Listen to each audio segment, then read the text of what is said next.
else. Perhaps you're a small business owner that is just getting started and you need a logo created, or maybe you're a designer who's thinking about joining this service to actually create designs for it. What I'm going to do through this video is I'm going to be focusing mostly towards the person who's looking for logo design or work for their small business. But if you're a designer, I think you're going to find this video helpful as well. One of the things that I have realized from using this service and other services is that the communication you have with your designer is so important. That's why later in the video, I'm going to talk about a communication brief, and I'm actually going to give you a communication brief that you can use when you're communicating with the designer, whether it be through 99Designs or an alternate service. So the first thing that I want to talk about is the actual trend of the service of 99Designs. If you've never used Google Trends, you can get there by going to google.com/trends. We're looking at 2004 to the present, and it's interesting because you can kind of see when the service took off, but you can start to see that it's declining a little bit.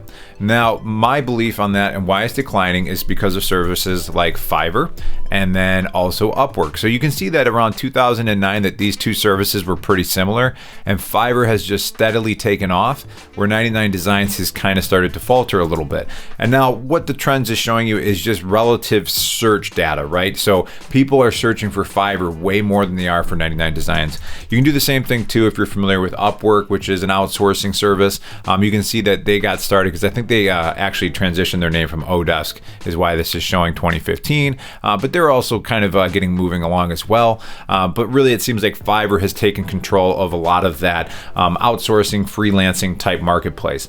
But in my opinion, Fiverr is not always the right way to go. I like Fiverr quite a bit, but I like it for tasks that are clearly defined. And when you're making a logo, it's something that's more abstract and you're trying to communicate to somebody what you're looking for, and they're gonna have their own way of doing things. And what I experienced from going with Fiverr was I got some designs back that I did not love. Now, the reason I did it, like many people might, it's cheap, right? It's $70 is what it ended up costing me. But the name of my company is Loco Ventures, and I ended up getting a bunch of like trains back with like weird little icons, and I just looked at it and I'm like, man, my company it's about a marketing consultancy. Mostly I do affiliate marketing, which is actually part of this video as well, which I'll explain in a little bit. But I just wanted something that kind of just made my company look more professional. And I mean, you can look at these, and to me, I felt like this was extremely amateurish. I will block out the seller's name, but I was just so disappointed. I know I only spent $70, but I'm like, this looks like clip art, you know, with some text in it kind of thing. And I was just really disappointed. And then I got the kind of these ones that look like futuristic, and it just wasn't hitting it for me. But I think part of the problem was actually me. And I think I was a little too descriptive in the way that I was trying to describe what I was looking for from the designer. So a really helpful blog article here is from a blog called Monday Morning Memo. They actually do a podcast. They send out a weekly email. And this one is how to get fantastic logos from 99Designs. So this is a good time to mention that all the links and resources mentioned in this video are in the description below. There is a link to 99Designs that is an affiliate link, so I'll receive a commission if you use my link. Still the same price to you. You get the lowest price possible, but you get to help to support my YouTube channel and what I'm trying to do here on YouTube. So thanks for using my link because I truly appreciate it. So this article right here is going to be so crucial to you if you're looking at getting set up on 99Designs, especially for a logo. And what they did in this video here is they ran two competitions on 99Designs. And what you can see is as I'm scrolling through here, is that, you know, a lot of these are pretty, expected icons and designs. There's a play button, and it's called VidBetter is the name of the company. And you see just a lot of just very typical and standard designs. Not necessarily bad, but the problem with a standard design or something that kind of fits into your niche and it's kind of just almost the expected design is that it starts to blend in with everything else. So what they did is they changed the instructions. They gave a communication brief to the designers and ran the exact same competition again, but they just changed the communication that they had with the designers. And some of the stuff they started getting back was pretty crazy, right? Like you can see this banana here. You can see some pretty fun designs that they got back. There's an elephant on a unicycle, and it gets pretty into the weeds of like some pretty wild designs. This one I think was maybe the one that they ended up going with there, where you could see a penguin with a camera on the back of a shark fin, which is pretty cool. So what I've done for you is in the description of this video, I will have a link to this blog post because this will be very helpful for you to check out. But I actually went through this 4-minute, 12-second video. I pulled out that communication brief and left the spaces. And what I'm going to do is I'm going to copy and paste this to you in the description of this video as well. And now I did leave spaces where you can put your brand name and stuff like that. So if we would kind of read the last couple sentences of this, you can see how peculiar this communication brief is. And it says, this is your chance to run with that crazy idea that always made you laugh, but was too risky to ever use. Take that idea, stuff it with dynamite, wrap it in bacon, and hurl it into the sun, and then wrap the sun with more bacon. So obviously that's pretty out there, but what you're trying to say to that designer is your design is probably not going to get picked if it's just this kind of standard design that's boring and safe and it's redundant. Now, the reason why a safe logo sometimes is not the right choice is because it starts to blend in. So I used to work in a real estate related field, and what I want to do right now is show you a few designs. So this company is called Turbo Tenant, and you can see a roof. This company is called Rent Prep, and you can see a roof. This company is called Landlord Gurus, and you can see a roof and a house. Let's see what else we got here. This one's called Easy Landlord Forms, and you can see a house kind of built in. This one's called rentalapplication.net, and it's got a house. And what ends up happening is if you give people kind of the obvious instructions of what you're looking for, your logo begins to blend in. Now, there was another company in this space, and they actually are backed by Google, Gary Vaynerchuk, Tim Ferriss, and they do the same things that these other services do, but you'll notice that their name is Cozy. And if you look at their icon, it's just like a little fire. And it's just like, wait, like, what does that fire have anything to do with managing rental properties with like some online tool? Well, it doesn't. But what it does is when you're comparing it to all these other options that are just using roofs and houses in their logos, it becomes a lot easier to stand out. The other thing to think about too is if you haven't named your business yet. So the trend for that is going more into something that is simple, but off the beaten path. So again, Cozy doesn't really have anything to do with rental properties, but it's a very easy name to remember. So when somebody's asking you what service you use, you can say, oh, it's Cozy. It kind of rolls off the tongue. You see this a lot. Maybe you're familiar with Purple Mattress. Again, what does the word purple have anything to do with mattresses? Well, nothing, but it's a very, very easy name to remember. It's a very easy logo to look at, and it's just a very simple brand to remember. So when you're thinking about your name and logo, you want it to be simple as far as the name and maybe something that deviates from the industry that you're in, and then you want the logo to be unique in and of itself. So I am logged in right now into 99Designs, and you can see that I gave that exact brief. I said the ordinary and predictable are not welcome here, and what you can see here is the progression of the process using 99Designs. There's the qualifying round. This is done. Designers submit concepts. You guide designers with feedback and enhance your brief for best results. Then there's selecting finalists, where you can pick up to 6 of your favorite designers to enter the final round. This is where your finalists refine their concepts based on your feedback, and then you choose a winner. So what we're looking at first here are the declined designs where they were withdrawn for whatever reason. So I'll take you through some of these pretty quick. You're looking at some interesting logos here. Again, not necessarily about marketing. Some of them are a little more off the beaten path. Some of them I didn't love as much, but the interesting thing is that these logos are all very unique and different. And I could look at them pretty quick and realize like, no, this isn't what I'm looking for. This is childish. I understand my kids' names are in the name of the company, but that's not what I'm looking for. Same thing here. But I got some pretty crazy, unique designs. And again, these are all ones that were withdrawn either by the designer or from me saying to withdraw them. So now why don't we take a look at some of the ones that I got for the final designs. So here are some pretty interesting designs. I thought this one was pretty cool. It was a little too far out there for what I was looking for, but it's got an eyeball with the teeth and the tongue. It looks like an eyelid. I like the fact that they gave a color palette to it. Another interesting design here is this was a snail with an elephant on its back with the word loco worked into the logo. Pretty neat there. Again, going back to that one.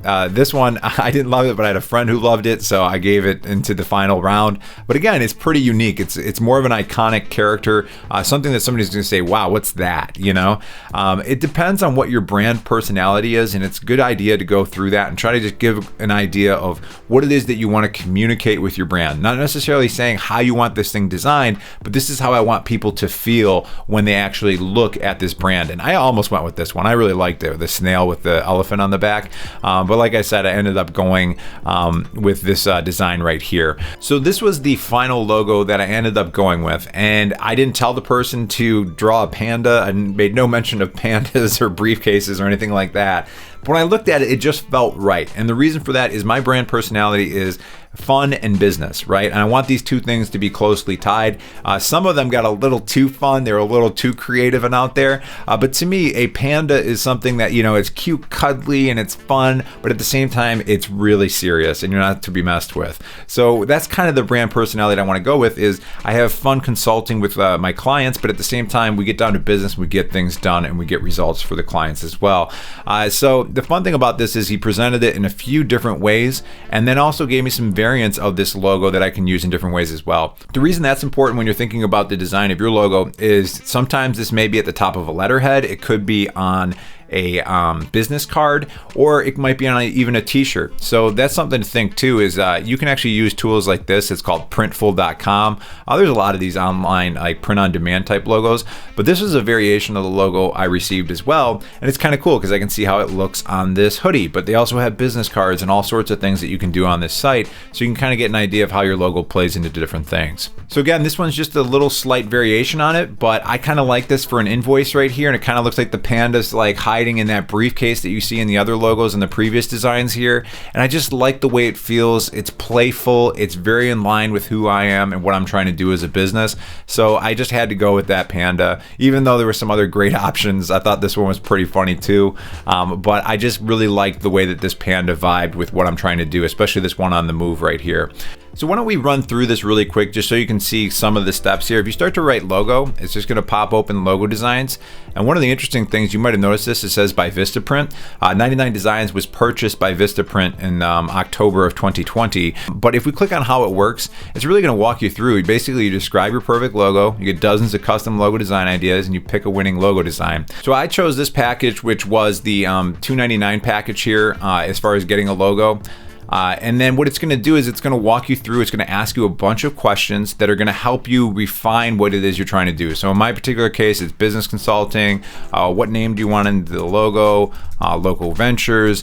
And then as you continue, it's like, which one of these kind of speak to you? And the reason it's going to do this is it's going to give designers that tend to speak well to these styles. So for mine, I did this, and then I believe I did abstract. And then I continue, and then need more than a logo, not at this particular time, I'm gonna continue. And then again, which designs do you like? So it's trying to get an idea of your style and which designers might match that style. So if you just click on a few here, right? And I'm just doing this for example purposes. And then you can kind of like move forward, right? And you see I kind of like more of these like simple kind of designs. I don't like ones with a ton of things in them. And then as we continue forward, it gives you your brand style. So that's pretty cool that it does this. And it's gonna be able to do that and give that to the designers as well. And then you can choose colors to explore. Really interesting thing about this, if you've never heard of this, this is a tool I like to use a lot. It's called brandcolors.net. And I picked this up from a course that I took. Basically, like color combinations are not patentable. You can't like take the color blue and green and say, we own that now. Now, what you can do is if it's a very close competitor, they cannot steal those colors. But what you can do is you can use this for inspiration because you know that the colors that are being used here are ones that go together well because large companies spend a ton of money doing that. So the colors that I ended up picking were this one from answers.com. I am not creating a search engine, so in no way am I a competitor from them, but I was able to use these two colors and give that as direction for what I was looking for with my color palette. So I have specific colors, and then I just kind of went in and then just took these and put that in as the colors I was looking for. Another thing to think about too is with your colors of your design, the more colors you add, the more complicated it gets. And then if you're trying to create like swag, business cards, different things where you're actually gonna be printing things, your cost is gonna go up the more colors you're using in a design. So a lot of times people will choose like a 2-color design that's pretty simple. So going into the next step, now you can pre-fill your brief. Would you like us to pre-fill your brief? I would suggest no on this one. So what language? This is gonna be English. What name do you want in your logo? I'm gonna put Local Ventures. And then do you have a slogan? No. I think positioning statements, they're called, they're kind of phasing out a little bit. You know, Nike made this famous with like just do it, but you're seeing it less and less as time goes by. Describe what your organization or product does and its target audience. I'm just going to put in marketing just to kind of get through that. Select your industry. You know, I'll just pick business and consulting. Now this is probably a part that you'd find interesting. Content details. I just put that I just wanted logo design for $2.99. You can get into other things as well if you're interested in that, but that's what I was looking for. And then right here, is there anything else you'd like to communicate to designers? So this is where I decided to add in my own copy here. And again, I copied and pasted this into this box here. But for you guys, again, go in the description below and you can copy and paste this into the designer to let them know like, hey, like I want your creative feedback. I want your input. I want a unique design that I can use for a very long time that is not going to be confused with any of the competition and is something that I can own and speaks to my brand personality. So once you get all that, you can click continue. And then this is where the pricing kind of varies here, right? Of course, you're gonna get more or less depending on what you go with. What I did is the bronze package. The nice thing about going up is you can expect more designs. So one of the things you should be aware of though is you can get more than 30 designs if you go with the bronze package. I'm gonna show you how to do that. And again, there's some upsells here. You can take a look at them if they make sense for you. But this one's interesting. So it's contest options. If you guarantee that you will pay out for this contest, you'll receive 50% or more designs on average. And what this does is the designers that are creating the designs for you know that you're going to pick a winner and pay out. So this does void your money back guarantee. But what it does is very easily, it lets people know that you're serious about creating a design here. And again, lots of upsells, you know, you can hustle through things and that. But if we click continue, this is going to be your checkout page where you're actually going to start to pay for the service. And it's actually really fast. You're going to have a logo within a week. So as I mentioned, all the links and resources are in the description below, and I appreciate you using my 99Designs affiliate link as it's the lowest possible price for you, but I'll receive a commission as well. And lastly, on the screen right here is an ink file review. If you have yet to actually set up a legal entity for your business, such as an LLC, I'm going to walk you through in that video how you go about doing that and why you should be doing that for your business. So I'm going to catch you guys in this next video, and I wish you the best of luck with your logo, and feel free to link to your final logo below. It'd be cool to see some of the final results. All right, guys, I'm going to catch you in that next video.